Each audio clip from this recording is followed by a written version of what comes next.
Vatan deb vatandan ayrılgan Kurash Ko'san yot ellarga chiqib yashashga majbur bo'ldi. Kurash Ko'san Sharq Turkiston davosining bo'shiga hisoblangan Turkiyaga keldi. U Turkiyada vatanning ulug'ligini texmi aniq tushundi. Vatanning qimmatini, vatanning qadrini texmi aniq angladi. Bo'libmi Qozog'iston, Qirg'iziston va Turkiyalarda vatan davosi ilib berayotgan Harmas Uyg'ur o'g'lanlarining ish izlari uning vatanga bo'lgan mehr muhabbatini texmi oshirgan edi.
vatan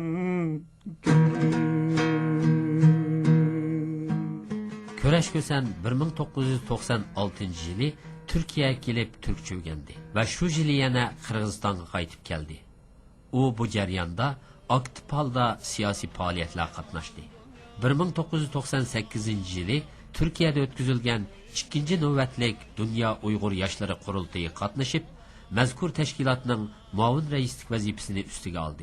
O Kırgızistan'a kayıtıp berip, Uygan Türkistan namlık bir yürüyüş kasetinin 1, 2, 3 ve 4 albümlerini işlep tarqatdı. Kırgızistan'da mı Xitayning besiminden qutulalmagan Köreş Kösen, Kırgızistan'da 10 aylık qamoq ve rejimga ilindi. O, Birleşken Devletler Teşkilatı'nın siyasi panalık tilep, 1999 yılı Şvitsiyaya gelip yerleşti. 2 yıl Şvit dili ve 1 yıl kompüter öğrendi. Avrupa'daki bir qancha devletlerde 10 qitim xalqaro muzika festivali qatnaşdı.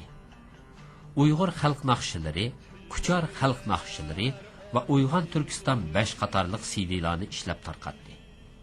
Köreş Kösen çetelerdeki Uygurlarni, bulupmu Uygur yaşlarını vatan yolunda küreşke ünleş üçün Atlan namlıq jangovar naqshi ijodiyetini yarattı.